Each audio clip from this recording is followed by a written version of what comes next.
परिभवाग्नमभीष्टदोहम्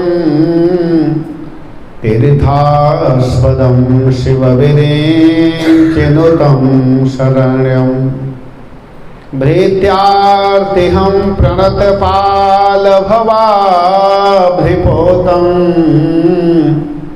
वन्दे महापुरुषते चरणारविन्दं वन्दे महापुरुषते चरणारविन्दं वंशी विभूषितकराद्नवनीरदाभात् पीताम्बरादरुणबिम्बफलाधरोष्ठा पूर्णेन्दुसुन्दरमुखात् दरवीन्दनेत्रात् कृष्णात् परं किमपि त्वमहं न जाने। शशङ्खचक्रं शकरीटकुण्डलं सपीतवस्त्रं सहसारुहेक्षणम् हरे कृष्णा कृष्णा कृष्णा हरे हरे हरे राम राम राम हरे हरे हरे कृष्णा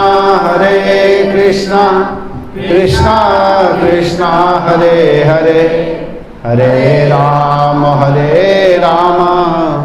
राम राम हरे हरे हरे कृष्णा कृष्णा कृष्णा हरे हरे हरे राम राम राम हरे हरे। ओम नमो भगवते वासुदेवाय। ओम नमो भगवते वासुदेवाय। ओम नमो भगवते वासुदेवाय। ओम नमो भगवते वासुदेवाय। ओम नमो भगवते वासुदेवाय।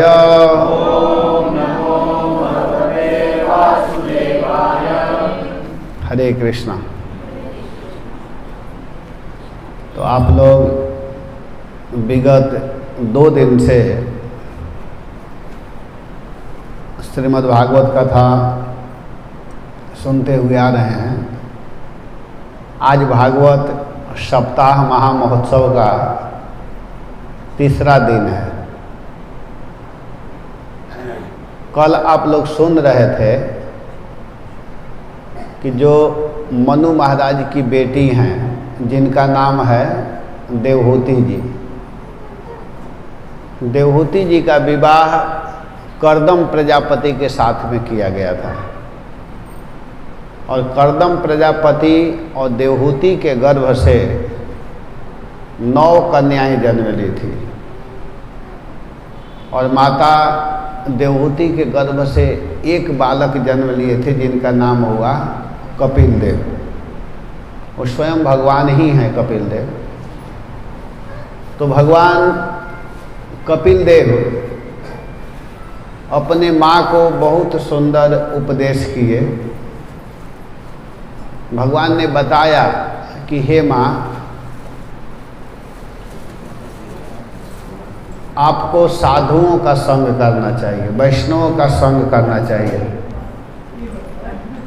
साधु संग करने से भगवान के विषय में सुनने को मिलता है। साधु लोग जो होते हैं, जो महात्मा होते हैं, वो भगवान के विषय में चर्चा करते हैं। तो माता देवहूति भगवान के बात को सुन करके बहुत प्रसन्न हुई और स्वयं भगवान कपिल देव अष्टांग योग के विषय में बताए। जीव कैसे माता के शरीर में आता है, कितना कष्ट प्राप्त करता है और अंत में शरीर का त्याग कर देता है।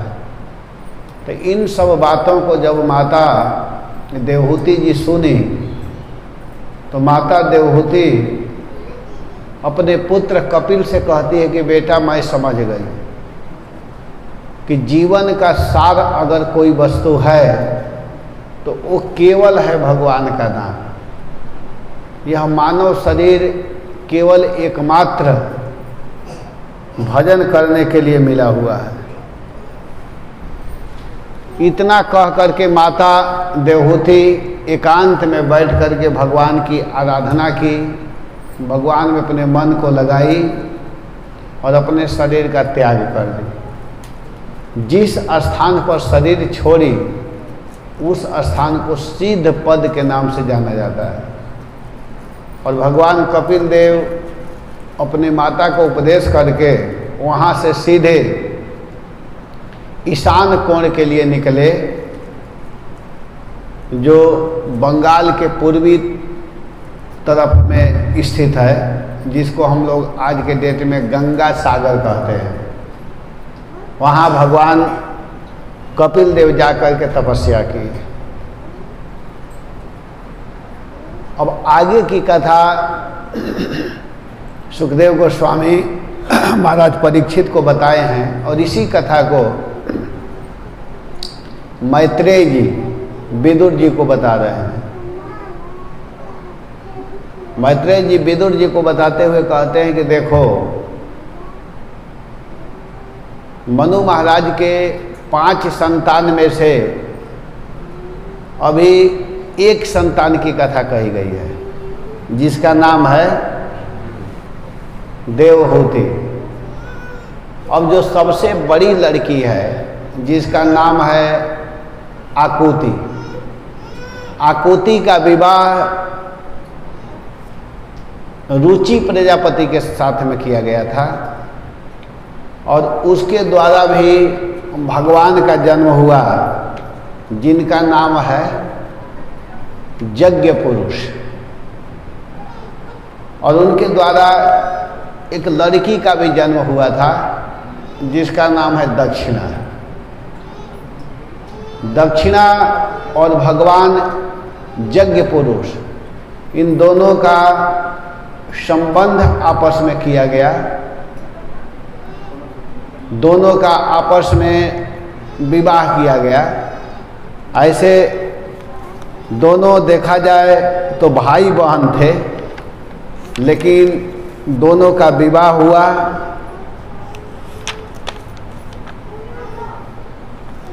जिसका नाम हुआ यज्ञ पुरुष और दक्षिणा। इन दोनों के द्वारा विवाह होने के बाद में उससे 12 पुत्र का जन्म हुआ था। 12 पुत्रों का, 12 लड़कों का जन्म हुआ था। तोष, प्रतोष, संतोष आदि 12 लड़के जन्म लिए थे। फिर जो सबसे छोटी लड़की हैं, जिनका नाम है प्रसूति, प्रसूति का विवाह दक्ष प्रजापति के साथ में किया गया था और उसके द्वारा माता सती का जन्म हुआ।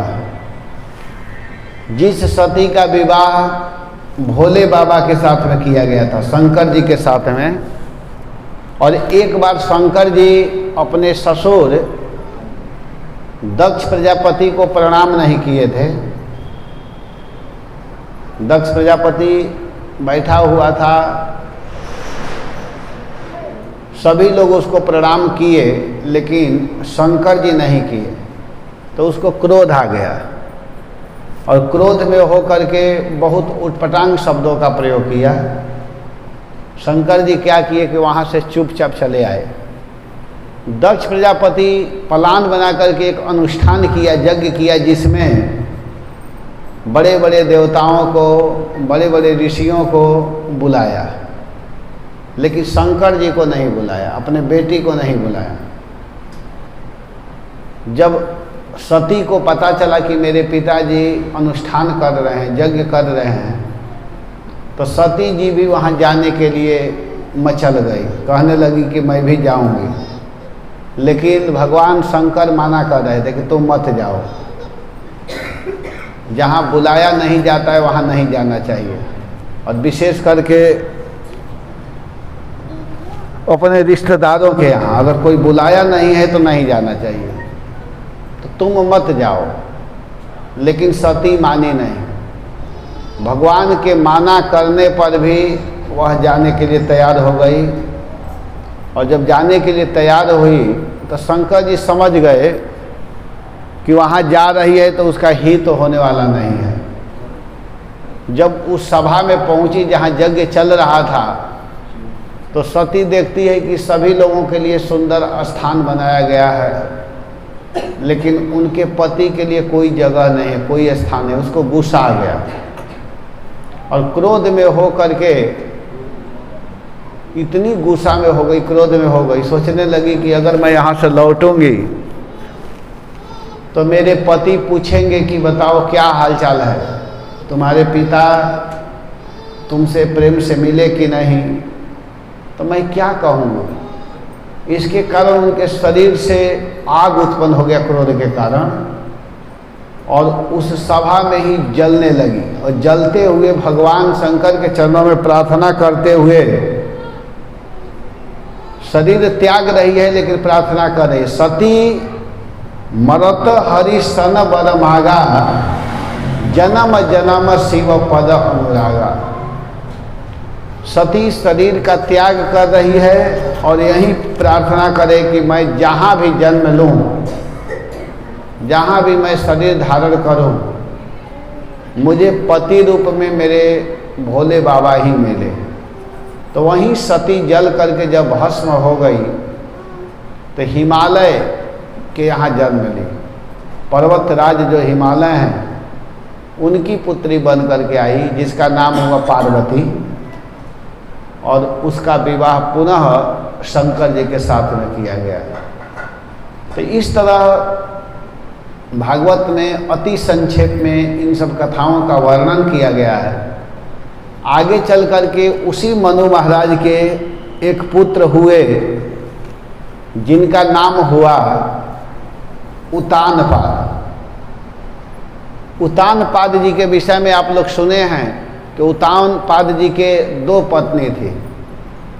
एक स्त्री का नाम था सुनीति और दूसरी पत्नी का नाम था सुरुचि, और दोनों पत्नियों के गर्भ से एक एक बालक का जन्म हुआ था। सुनीति के गर्भ से ध्रुव महाराज का जन्म हुआ था और सुरुचि के गर्भ से उत्तम का जन्म हुआ है।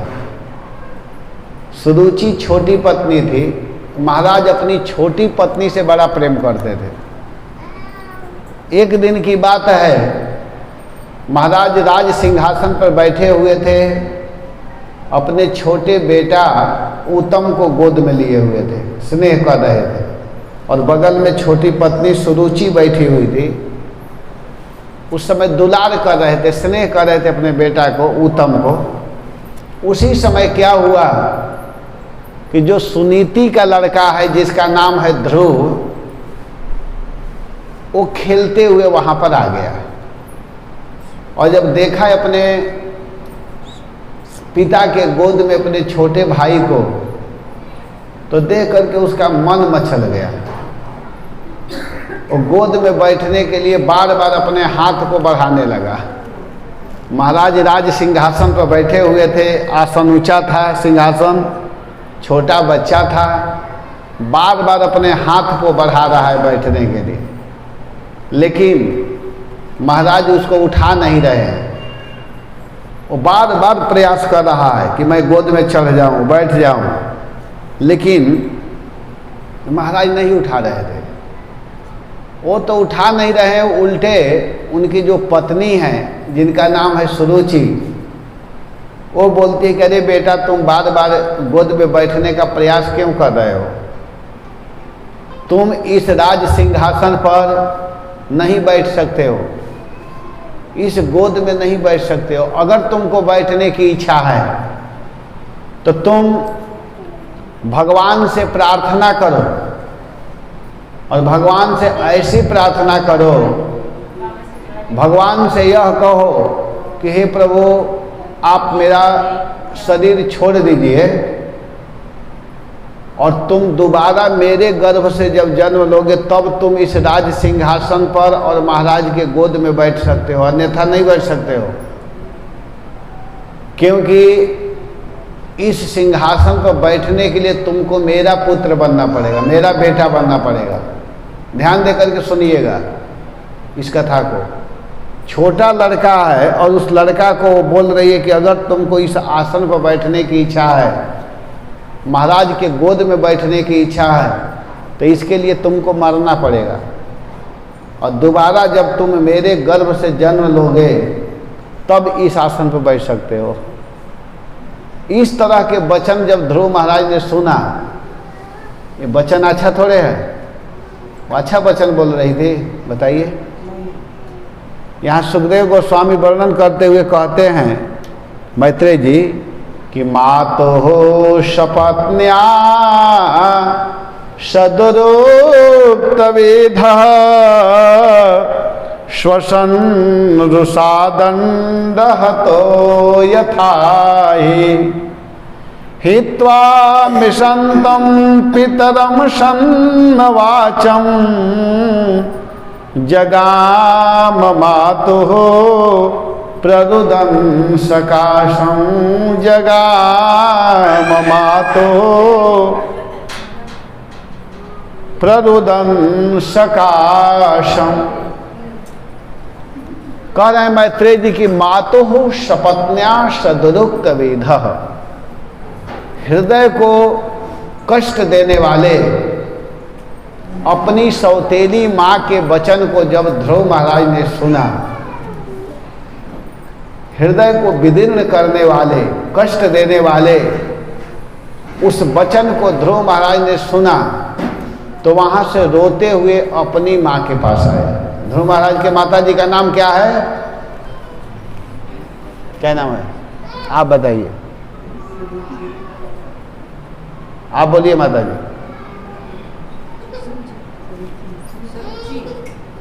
ध्रुव महाराज के माता जी का नाम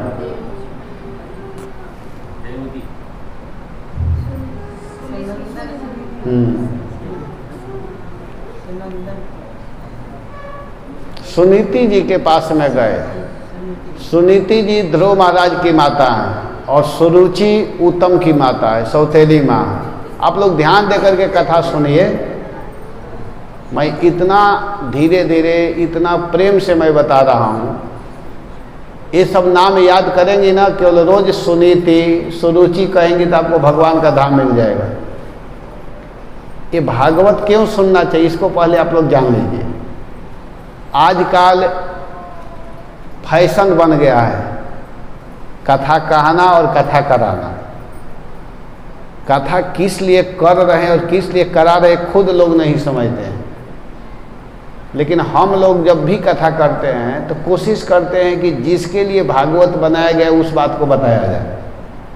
कल मैं माता जी को बता रहा था, इस माता जी को, मेरे साथ अन्य जगह कथा करता हूँ तो बड़े लोग भी बहुत जाते हैं, कैसियो, बिंजो, तबला, पैड, दुनिया जहान खूब जाते हैं और 4-4 लाख 5-5 लाख रुपया लेते हैं कथा के लिए। तो क्या वही कथा है? पैसा लेना कथा है? बताइए। पैसा खूब खर्च दे दिए कर दिए वो कथा है? भागवत में कहा क्या जा रहा है ये जानिए आप लोग। खूब यहाँ म्यूजिक बजने लगे, तबला बजने लगे, पैड बजने लगे, कैसियो बजने लगे, उसमें खूब फालतू फालतू टोन निकलने लगे तो वही कान में सुनाई देगा। बड़ा मजा आया, क्या मजा आया समझ में नहीं आया, नाच लिए थोड़ा सा मजा आ गया, इसको मजा नहीं कहते हैं। भगवान इसमें क्या कह रहे हैं, भगवान की वाणी क्या है, ये भागवत किसके लिए कहा गया है, ये जानना जरूरी है। जब सुखदेव गोस्वामी कथा कह रहे थे महाराज परीक्षित को, तो वहाँ तबला नहीं बज रहा था, वहाँ पैड नहीं बज रहा था, वहाँ डांस नहीं चल रहा था। जानते हैं क्या चल रहा था? सुखदेव गोस्वामी बैठ गए एक आसन पर। ध्यान देकर के सुनिए, आप सभी लोगों के लिए मैं बार बार कह रहा हूँ कि सुखदेव गोस्वामी बैठ गए एक आसन पर, महाराज परीक्षित हाथ जोड़ लिए। जो हाथ जोड़े ना तो हाथ ऐसे नहीं किए, अपने पैर को इधर नहीं किए, एक बार जो बैठ गए ऐसे, तो बैठ करके कथा सुनते रहे, बड़ी सावधानी पूर्वक कथा सुने, तब उनका उद्धार हुआ।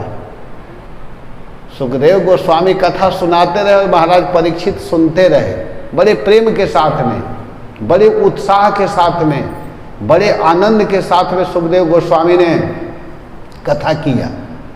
उनको सुख मिल रहा था, आनंद मिल रहा था, बड़े आनंद के साथ में, बड़े सुख के साथ में, बड़े प्रेम के साथ में भागवत कथा का वर्णन किया जा रहा था।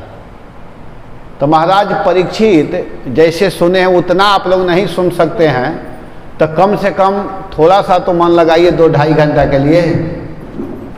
2:30 बज गया, 3:30 बज रहा है, 4 बजने वाला है, 6 बजे तक केवल कथा करूँगा 2 घंटा।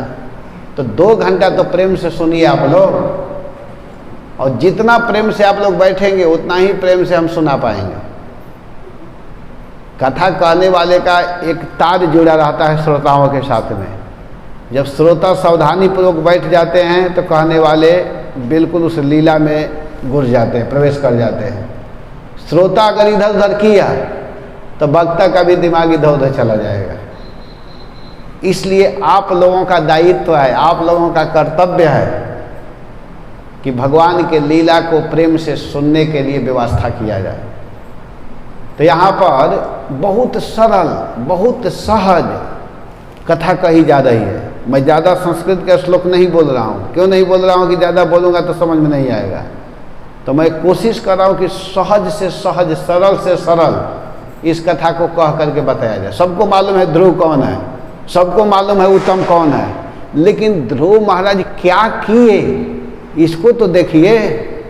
अभी ध्यान दीजिएगा, एक छोटा सा बच्चा जिसका उम्र अभी 5 बरस नहीं हुआ था, केवल 4.5 बरस का लड़का था, खेलते हुए गया, और जब वहाँ गया तो क्या देखा कि उनके पिताजी आसन पर बैठे हुए हैं, उनकी सौतेली माँ बगल में बैठी हुई है, और छोटे भाई जो उत्तम है उसको पिताजी गोद में लिए हुए हैं। तो स्वाभाविक लड़का है, देखा कि पिता के गोद में मेरा छोटा भाई है, तो उसका भी मन किया कि बैठ जाऊं। जैसे मान लीजिए वो बालक है, अब उसके पिता में के गोद में वो बालक बैठेगा तो रोने लगेगा, सोचेगा मैं भी बैठ जाऊं, है कि नहीं?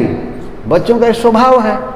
तो लड़का स्वाभाविक बैठना चाहा और बार बार अपने हाथ को ऊपर कर रहा है, लेकिन आसन ऊंचा था, पिताजी पकड़ में आ नहीं रहे थे, बार बार अपने हाथ को बढ़ा रहा है, लेकिन पिता उस बच्चे को गोद में नहीं ले रहे। क्यों? क्योंकि उनकी छोटी पत्नी जो थी उससे वो डरते थे कि अगर मैं ले लूँगा तो कुछ उठपटांग शब्दों का प्रयोग कर देगी, इसलिए कुछ बोल नहीं रहे थे, और बार बार बालक अपने हाथ को बढ़ा रहा है। तो पिताजी तो कुछ बोले नहीं, लिए भी नहीं, बोले भी नहीं, लेकिन वो स्त्री जो थी, छोटी पत्नी, जिसका नाम है सुरुचि, याद रखिएगा, मैं नाम पूछूंगा, सुरुचि, वो क्या कहती है कि अरे बेटा तुम क्यों चढ़ने का प्रयास कर रहे हो, तुम इस गोद में और इस आसन पर नहीं बैठ सकते हो, नहीं चढ़ सकते हो। तो प्रश्न होगा क्यों? तो कहे कि इसलिए नहीं चढ़ सकते हो कि तुम मेरा बेटा नहीं हो, तुम जब मेरे गर्भ से जन्म लोगे तब तुम इनके गोद में और इस आसन पर बैठ सकते हो। अगर तुमको बैठने की इच्छा है तो तू भगवान से प्रार्थना करो कि हे भगवान हमारा शरीर समाप्त कर दीजिए, और जब शरीर छोड़ करके दोबारा जन्म लोगे मेरे गर्भ से तब तुम इस आसन पर बैठ सकते हो। बताइए, एक छोटा बच्चा से इस तरह कह रहे हैं।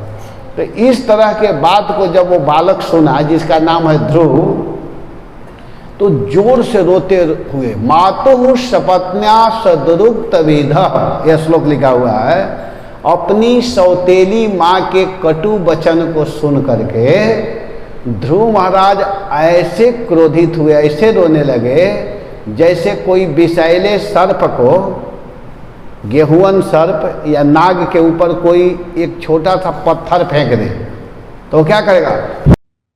ऐसे करने लगेगा ना, जो विषैला सर्प होता है वैसे ही वह क्षत्रिय बालक, वो क्षत्रिय बालक ध्रुव, उनका ओठ फड़कने लगा और ओठ फड़कते हुए वहाँ से रोते हुए चल दिए।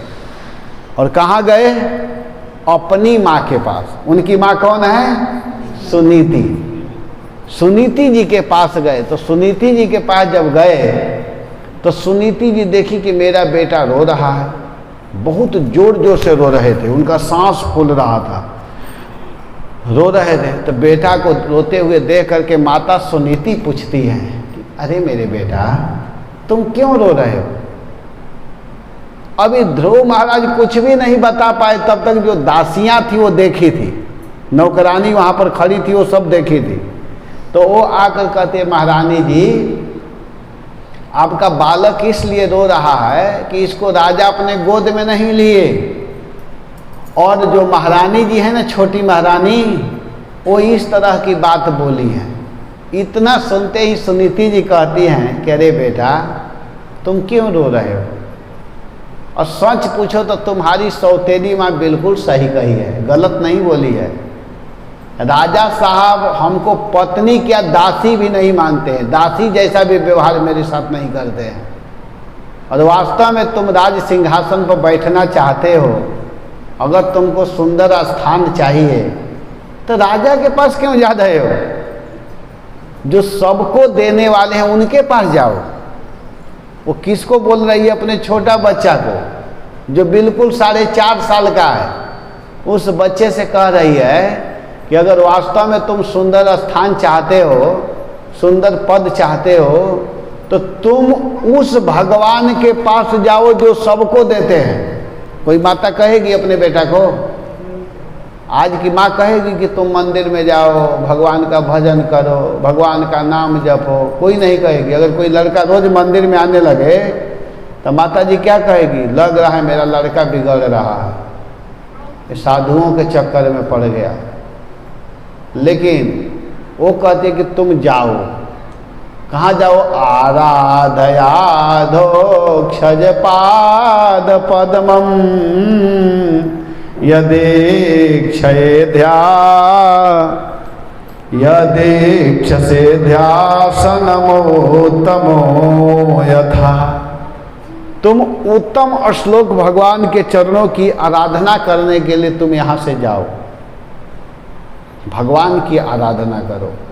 अगर किसी को सुख चाहिए, किसी को संपत्ति चाहिए, किसी को आनंद चाहिए, तो उसे तो भगवान के शरण में जाना ही पड़ेगा। अगर कोई भगवान के शरण में नहीं जाए और सोचे कि मुझे आनंद मिले, मुझे सुख मिले, तो कदापि नहीं मिल सकता है। सुख चाहिए तो भगवान के शरण में जाना पड़ेगा। भगवान के शरण में अगर कोई जाएगा तभी भगवान उसको सुखी कर सकते हैं, क्योंकि भगवान ही हमारे हैं, भगवान के अतिरिक्त कोई हमारा नहीं है। इस पर एक भजन है, मैं गाता हूँ, आप लोग भी मेरे साथ गाइएगा, क्योंकि गोविंद ही हम सबके हैं। अरे तुम हमारे थे प्रभु जी, तुम हमारे हो, तुम हमारे ही रहोगे, ओ मेरे प्रियतम। तुम हमारे, सभी लोग आइए। तुम हमारे हो, तुम हमारे ही रहोगे, ओ मेरे प्रियतम। हम तुम्हारे थे प्रभु जी, हम तुम्हारे हैं, हम तुम्हारे रहेंगे, ओ मेरे प्रियतम। हम तुम्हारे थे प्रभु जी, हम तुम्हारे हैं, हम तुम्हारे ओ मेरे प्रियतम। तुम्हें छोड़ सुन नंद हमारो, तुम्हें छोड़ नंद दुलारे, कोई न हेत हमारो। भगवान के अतिरिक्त कोई अपना सच्चा मित्र नहीं। माता सुनीति जी कही कि हे बेटा, अगर वास्तव में तुमको कुछ चाहिए तो तुम उस भगवान के पास जाओ जो तुम्हारे हैं, वहीं दे सकते हैं, और कोई नहीं दे सकता है। तो इतना सुन करके 5 बरस का बच्चा अपने घर से निकल गया। कहाँ के रहने वाले थे ध्रुव महाराज? कानपुर के पास में एक गांव है जिसका नाम है बीठूर। वहाँ मैं गया हूँ, बहुत सुंदर जगह है। वहाँ के रहने वाले थे और वहाँ से ध्रुव महाराज चल दिए जंगल में। जब चल दिए जंगल में जा रहे थे तो हुआ क्या कि उस समय उनके पिताजी को समझ में आया कि अरे ये तो मैं बहुत बड़ा गलती कर दिया। मेरा छोटा सा बच्चा आया था मेरे गोद में बैठने के लिए, लेकिन मैं उसको गोद में नहीं लिया। पता नहीं मेरा बेटा कहाँ चला गया। और खूब रो रहे थे, खूब जोर जोर से रो रहे थे उनके पिताजी। ध्रुव महाराज के पिताजी रो रहे हैं, जिनका नाम है उतानपाद जी। और ध्रुव महाराज जंगल में निकल गए। माता सुनीति कही कि बेटा, तुमको अगर कुछ भी चाहिए तो तुम उस भगवान के पास जाओ जो सबको देते हैं। तुम किसी व्यक्ति के पास मत जाओ, और आप लोगों को भी किसी व्यक्ति के पास नहीं जाना चाहिए। कुछ भी कहना है, धन चाहिए, मान चाहिए, सम्मान चाहिए, कुछ भी चाहिए, आपको सीधे भगवान के शरण में जाना चाहिए। भगवान के पास जाकर अगर आप मांगेंगे तो भगवान सुनते हैं, भगवान बोलते हैं, भगवान चलते हैं, भगवान हंसते हैं। भगवान के शरण में जाना चाहिए और जाकर उनके सामने बैठ करके रोना चाहिए। अगर रोने की भी इच्छा है तो भगवान के पास रोइए। अगर आपको कुछ खुशी की बात कहनी भी है तो भगवान से कहिए। अगर दूसरे से कहेंगे तो उसको जलन होगा, आपकी खुशी को कोई देख करके सह नहीं पाएगा।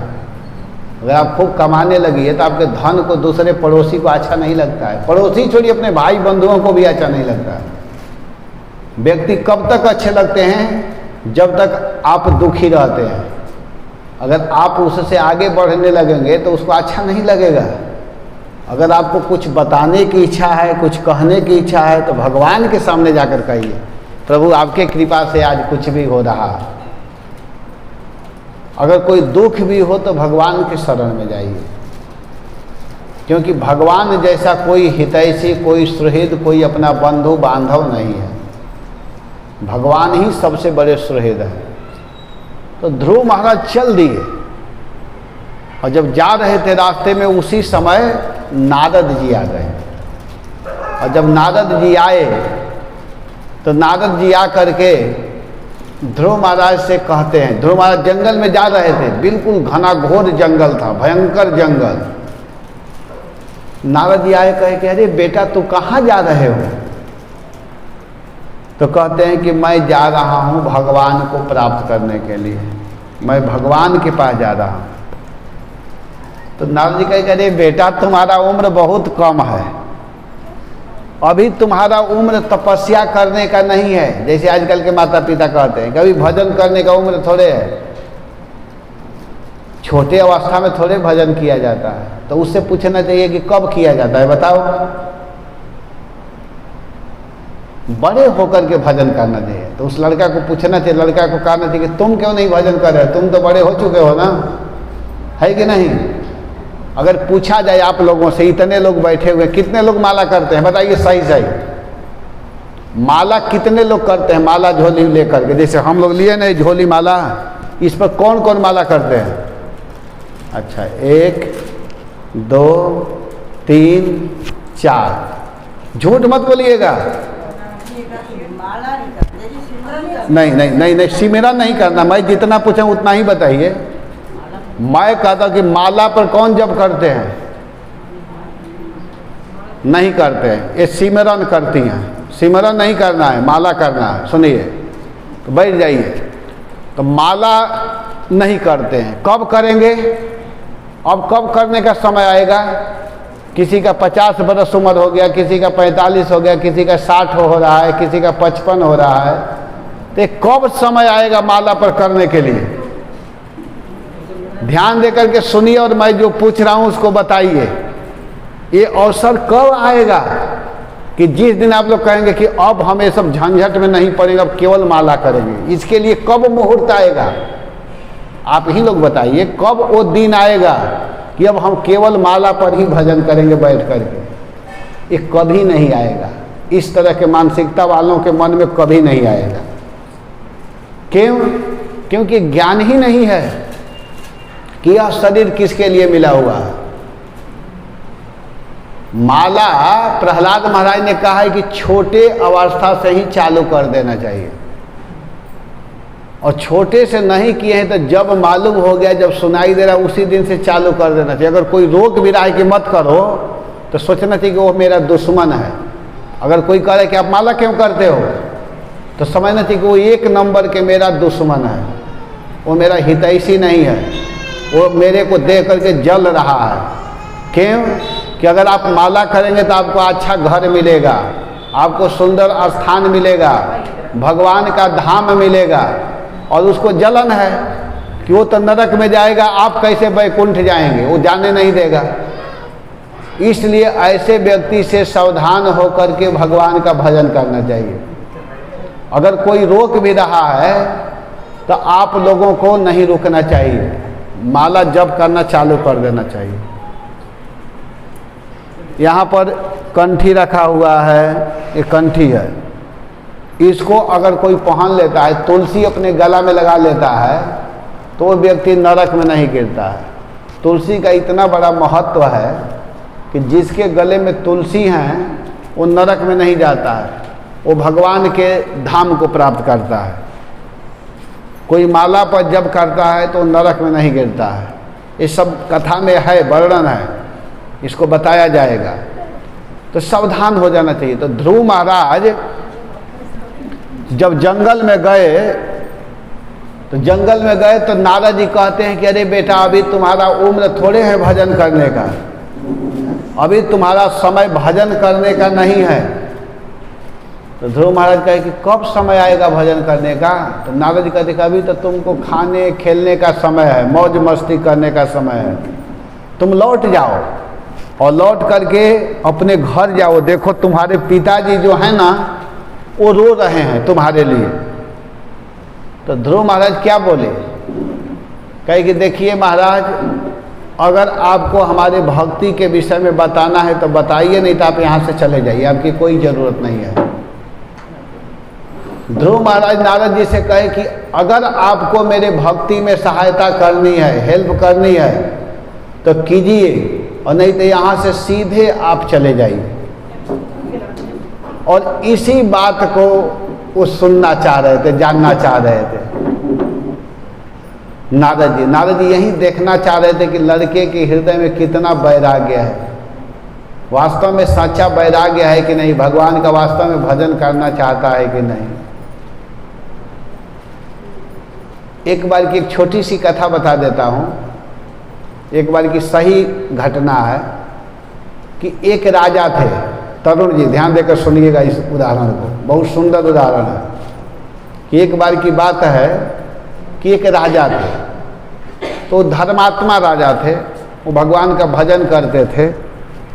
तो भगवान से वो डायरेक्ट बात करते थे, वो भजन पर बैठते थे तो भगवान उनके सामने आ जाते थे। तो राजा एक दिन भगवान से कहे, भगवान से क्या बोले राजा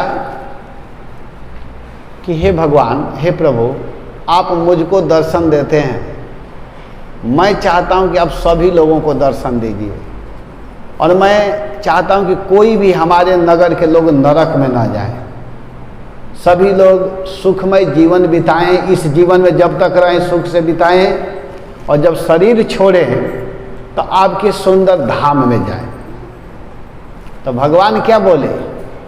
भगवान कहे कि बहुत सुंदर तुम्हारा विचार है, देखो ऐसे तो तुम्हारे गांव वाले अच्छे लोग नहीं हैं, भगवान बोल रहे हैं, गांव वाले भजन नहीं करते हैं, गलत कामों में लगे रहते हैं, कभी नाम नहीं जपते हैं, लेकिन तुम जब कह रहे हो तो तुम्हारे कारण मैं एक सुविधा देता हूँ कि गांव के जो भजन नहीं किए हैं उनको भी तुम ले करके आओ, मैं एक जगह बैठता हूँ, वहाँ ले करके आओ। अगर वहाँ सब आ जाएंगे तो मैं सबको सुखी कर दूंगा और सबको अपने धाम में भेज दूंगा। वो माला नहीं किए फिर भी मैं भेज दूंगा तुम्हारे कारण। तो राजा बहुत खुश हो गए, कहे कि बहुत अच्छा है। भगवान कहे कि मैं एक जगह बैठता हूँ और वहाँ तुम सबको लेकर के आओ, जो भजन किया है नहीं किया है कोई बात नहीं, मैं छूट देता हूँ तुम्हारे कहने से। तो राजा इतने खुश हुए, इतने प्रसन्न हुए। और भगवान कहे कि देखो वहाँ एक पहाड़ है ना, उसी पहाड़ पर मैं बैठूंगा और वहाँ लेकर के तुम आना। तो राजा कहे कि ठीक है। और भगवान बैठ गए। और जब भगवान बैठे तो राजा साहब अपने गांव वालों के पास गए और सभी लोगों को कहे कि देखिए, मैं चाहता हूं कि आप सब हमारे जैसे आनंद में रहिए। मैं चाहता हूं कि मैं जैसे भगवान के निकटतम रहता हूं वैसे आप लोग भी रहिए, सुखी रहिए। हम जैसे कहते हैं वैसे आप लोग कीजिए, आप लोग को ज़्यादा कुछ नहीं करना है। वहाँ भगवान बैठे हुए हैं, चलते हैं वहाँ उनसे मिल लेते हैं। तो सब लोग कहेंगे चलो ठीक है। और गांव के सभी लोग चल दिए राजा के साथ में। राजा साहब की पत्नी भी चल दी, गांव के जितने लोग थे, धनी गरीब, स्त्री बच्चे बूढ़े, ब्राह्मण क्षत्रिय वैश्य शूद्र, किसी को भेदभाव नहीं किया गया था। भगवान किसी के साथ भेद नहीं करते हैं। ये नहीं सोचना चाहिए कि भगवान की दृष्टि में भेद है। भगवान की दृष्टि में किसी का भेद नहीं है, सब बराबर हैं, सब भगवान के संतान हैं। तो सब लोग चल दिए। और जब चले तो चलते चलते जब ही घर से बाहर निकले तो क्या हुआ कि एक जगह खूब अनाज बांटा जा रहा था। चावल, गेहूं, दाल, सब्जियां खूब बांटा जा रहा था। जिसको जितना चाहिए ले लो। तो कुछ लोग कह रही यार ये तो बड़ा सुविधा है, हम लोग ले लेते हैं अनाज। तो सब लोग अब लेने लगे। तो राजा साहब कहे अरे अरे ये सब मत लो, चलो भगवान के पास चलते हैं, चलो चलो चलो। तो कहे नहीं नहीं हम लोग तो अभी चावल लेंगे। तो कुछ लोग चावल लेने में, कुछ लोग गेहूं लेने में, कुछ लोग दाल लेने में, कुछ लोग सब्जी लेने में फंस गए। उसमें से कुछ लोगों को राजा किसी तरह निकाले। तो आधा लोग तो वही लेने में रुक गए, अब आधे लोग बचे। तो उन लोगों को लेकर जा रहे थे। तब तक आगे जाते जाते क्या हुआ, आगे जाते जाते हुआ क्या कि वहां पर खूब चांदी लुटाया जा रहा था, चांदी। तो कहीं कह रही यार यहाँ तो चांदी लुटाया जा रहा है। तो कुछ लोग चांदी लेने में रुक गए। अब राजा साहब कहते हैं चांदी मतलब चलो भगवान वहाँ है, वहाँ मिलते हैं। कहीं कह रहे आप जाइए अभी हम लोग चांदी लेंगे। तो कुछ लोग चांदी लेने लगे। अब उसमें से कुछ लोग बचे, उनको राजा साहब किसी तरह लेकर के आगे बढ़े। तो जा रहे हैं तो देख रहे हैं कि वहाँ सोना लुटाया जा रहा है। सोना थोड़ा थोड़ा नहीं, जिसको जितना चाहिए बोरा का बोरा, क्विंटल के क्विंटल ले जाओ। तो कुछ लोग उसमें लग गए। अब सभी लोग, कुछ लोग क्या सभी लोग, अब केवल रानी बची और सब लोग सोना लेने में लग गए। अब राजा साहब रानी को लेकर के चले आगे। तो आगे जाते जाते क्या हुआ कि एक इतना स्पेशल रत्न बांटा जा रहा था कि वो रानी के पास में भी नहीं था। तो रानी कही करी ये तो मेरे पास भी नहीं है। अब उसको लेने के लिए वो रुक गई। राजा साहब कह रहे इसको छोड़ो चलो। रानी साहब कही नहीं नहीं आप ही जाओ, मैं तो इसको लूँगी। अब उसको वो लेने लगी। अब राजा साहब अकेले फिर भगवान के पास गए। तो भगवान कहे क्या हुआ, सबको लाए नहीं। अरे प्रभु क्या बताऊं, इस संसार वालों को कुछ भी कह दीजिए, किसी तरह समझा दीजिए, समझने वाले नहीं। तो भगवान कहे कि बस केवल तुम ही मेरे धाम में जाओगे, सब यहीं रहेंगे, यहीं नरक में भटकेंगे, बार बार जन्म लेंगे, मरेंगे। यही हाल है हम लोगों का। इसमें बताइए किसको समझ में नहीं आ रहा है कि हम मरेंगे। इसमें सबको समझ में आता होगा कि हम मर जाएंगे, जिएंगे नहीं। कोई 10 बरस के बाद मरेगा, कोई 20 बरस के बाद, कोई 50, कोई 5, कोई 2, मरेंगे सभी लोग, सबको पता है। और इसके बाद भी कहा जाएगा कि माला करो तो कोई कहेगा हम तो सुमिरन करते हैं। क्या सुमिरन करते हो? सुमिरन किसका करते हो? ये जानना पड़ेगा ना, भजन का मतलब क्या होता है। आजकल इतने गड़बड़ प्रचार हो रहा है कि लोग कहते हैं कि मैं ही भगवान हूँ, मेरा ध्यान करो। लोग व्यक्ति को भगवान मान लेते हैं। वो व्यक्ति कैसे भगवान होगा? उसके पेट में दर्द होगा तो अपना तो दर्द ठीक कर ही नहीं पाएगा, भगवान कैसे हो गया? लेकिन ऐसे लोगों के फेरे में पड़ करके आंख बंद करो, ध्यान करो। क्या ध्यान करो? कलयुग में आंख बंद करने के लिए मना किया गया है।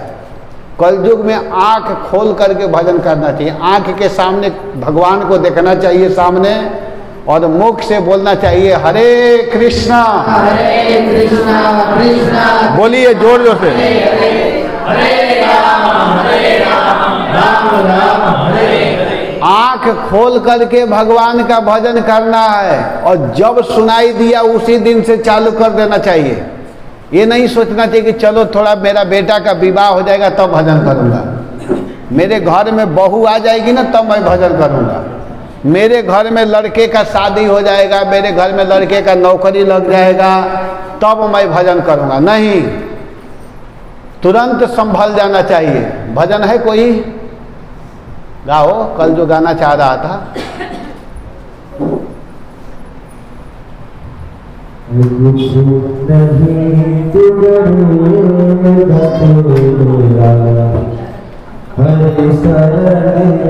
महाराज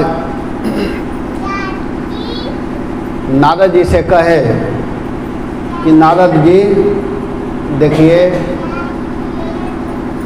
मैं बिल्कुल सोच विचार करके घर से निकला हूँ, अब मैं लौटने वाला नहीं हूँ।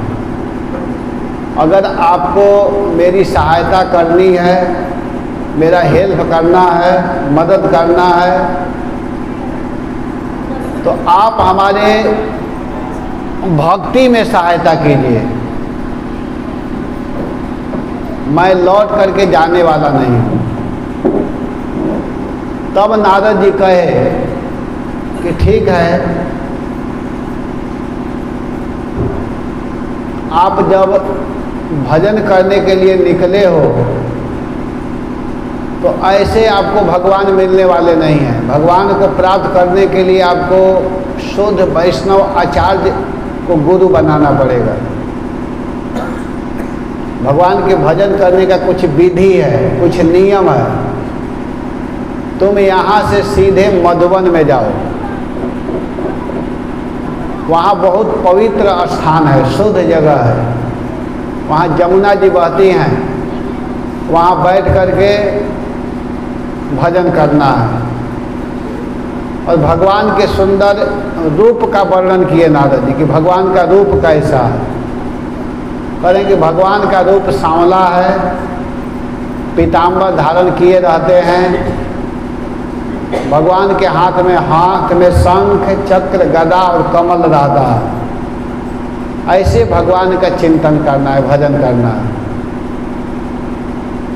और स्मरण करना है। तो उस भगवान का भजन करना है जिसके हाथ में शंख है, चक्र है, गदा है, कमल है। और वो भजन करने वाला स्थान है मधुबन, जहाँ जमुना जी के सुंदर धारा जल बहता रहता है।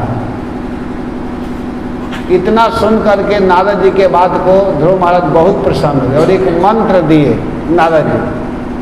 वहाँ जप क्या करना है? ओम नमो भगवते वासुदेवाय।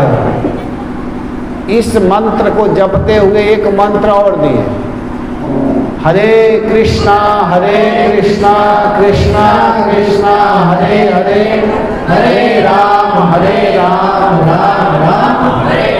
इस महामंत्र का जप करना, इसको करने से भगवान मिल जाएंगे।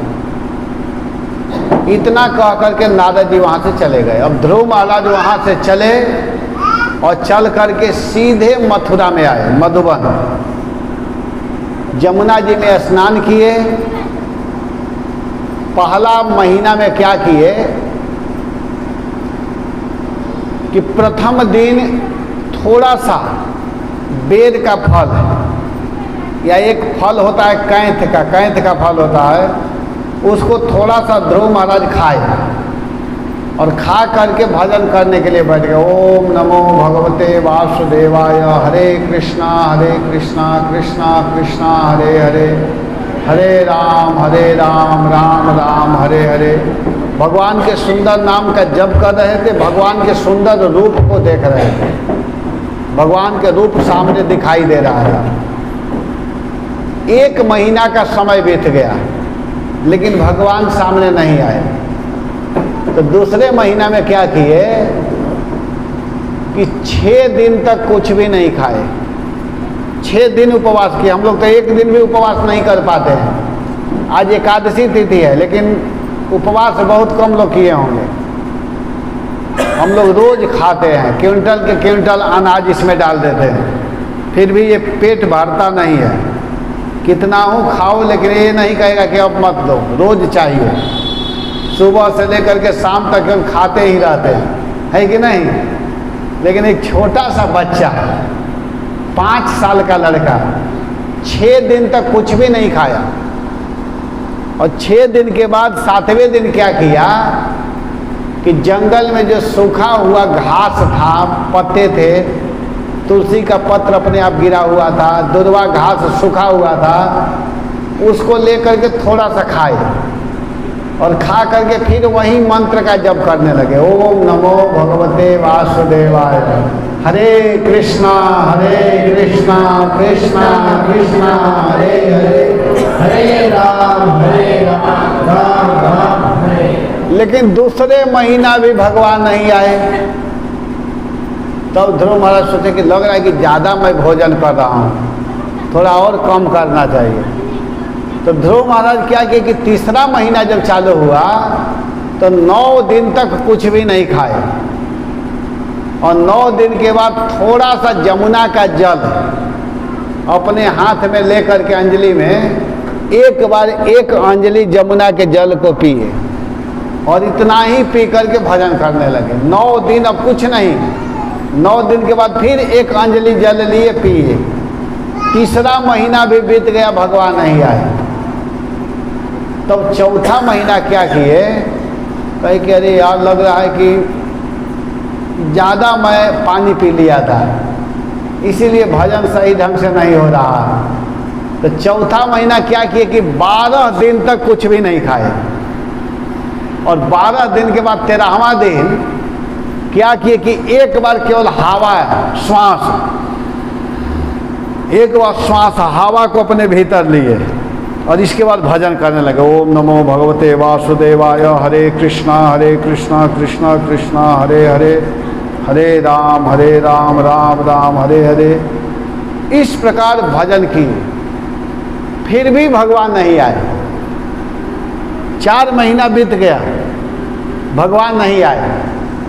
तब कहे कि अब खाने पीने वाला झंझट ही छोड़ दो, हवा लेना भी एक तरह से बाधक है, बार बार सांस लेना, बार बार छोड़ना, ये भी एक समस्या है। इससे अच्छा है कि ये सब सारा झंझट को ही खत्म कर दो। और श्वास लेना भी बंद कर दिए 5वें महीना में, और जब ही श्वास लेना बंद किए तो सभी लोगों का श्वास रुक गया, जितने संसार के लोग हैं, और कोई सांस ले ही नहीं पा रहा है। लगा कि सब लोगों का प्राण निकल जाएगा। सब लोग भागते हुए ब्रह्मा जी के पास गए।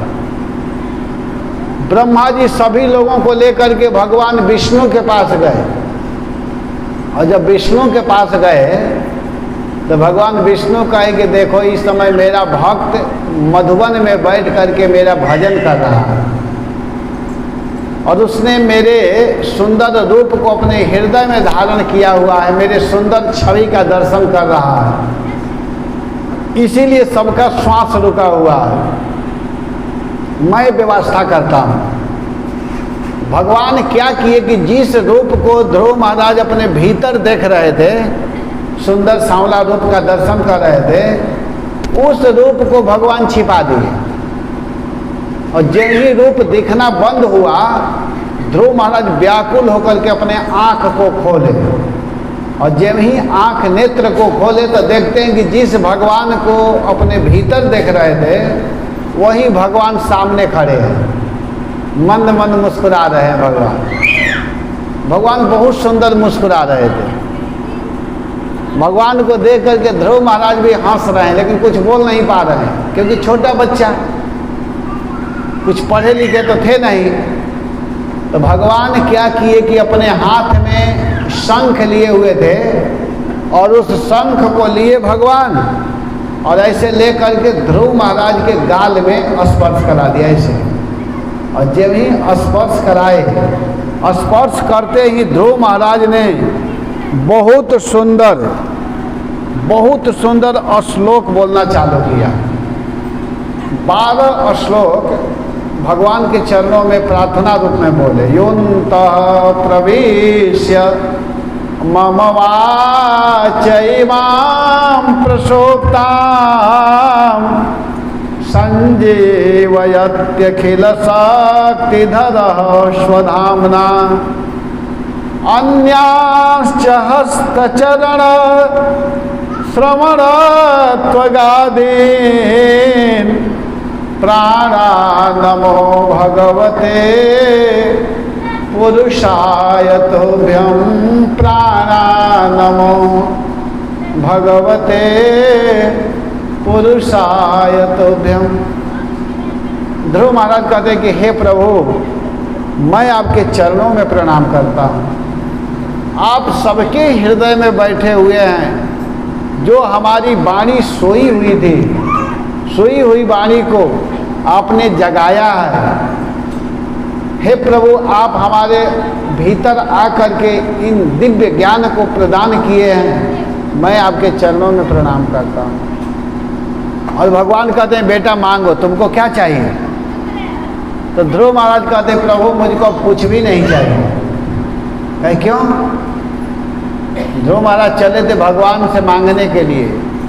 घर से निकले थे कि मुझे इतना बड़ा स्थान चाहिए, इतना बड़ा पद चाहिए कि जिस पद को, जिस स्थान को मेरे पिताजी भी प्राप्त नहीं किए हैं, जिस स्थान को मेरे बाप दादा नहीं प्राप्त किए हैं, उससे भी बड़ा लोक मुझे चाहिए। लेकिन आज कह रहे हो कि मुझे कुछ भी नहीं चाहिए। तो ध्रुव महाराज कहते हैं कि प्रभु मैं चला था शीशा लेने के लिए, लेकिन आप हीरा मिल गए। तो कौन बुद्धिमान व्यक्ति होगा जो कि हीरा को छोड़ करके शीशा को लेगा? अगर आप देना चाहते हैं मुझे तो आप मुझे दीजिए। क्या कह रहे हैं कि भक्ति मोह प्रवहताम त्वयि में प्रसंगो भूयादनंत महता ममलाशयाना एनांजसोल बनमुरु व्यसनम भवाब्धि नैसे भवद गुण कथा मृतपानमत्तः। हे प्रभु, अगर आप वास्तव में मेरे ऊपर खुश हैं, देखिए ध्रुव महाराज क्या मांग रहे हैं। धन नहीं मांग रहे हैं, रुपया पैसा नहीं मांग रहे हैं। कह रहे हैं कि अगर आप खुश हैं, मेरे ऊपर प्रसन्न हैं, तो आप कृपा करके मुझे साधुओं का संग दीजिए, मुझे उन वैष्णवों का संग दीजिए। कैसे साधु का संग मांग रहे हैं? कहे कि उस साधु का संग दीजिए जो सदैव आपके विषय में ही गाता है, आपका ही कीर्तन करता है, आपके नाम का प्रचार करता है। ऐसे साधु का संग दीजिए, मुझे ऐसे साधु का संग चाहिए। देखो क्या मांग रहे हैं ध्रुव महाराज। ध्रुव महाराज कहते हैं कि हमको उस साधु का संग चाहिए जो हमेशा आपके विषय में ही गाता है, आपके विषय में ही बोलता है। ऐसे वैष्णव का संग दीजिए। और हमको कुछ भी नहीं चाहिए। मैं ऐसे वैष्णवों के संग में रहूँगा तो मेरा कल्याण हो जाएगा। और हमें कुछ नहीं चाहिए। लेकिन भगवान ऐसे थोड़े छोड़ेंगे।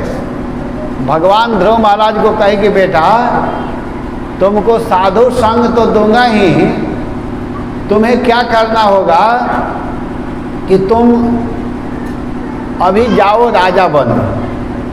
तो भगवान ने उनको 36,000 बरस के लिए राजा बनाया। ध्रुव महाराज 36,000 बरस तक राजा बने और इसके बाद में बहुत सुंदर ढंग से राज्य शासन किए, राज्य पालन किए, प्रजाओं को बड़े सुखपूर्वक रखे। और जब उनको जाने का समय हुआ तो उनके लिए सुंदर, बहुत सुंदर विमान आया और उस विमान में ध्रुव महाराज बैठे और बैठ करके भगवान के धाम गए। जब जा रहे थे ध्रुव महाराज विमान में बैठ करके, तो उस समय उनकी माता सुनीति जी के लिए भी सुंदर विमान आया और उस सुंदर विमान में अपने माँ को भी बैठाए, सुनीति माता को भी बैठाए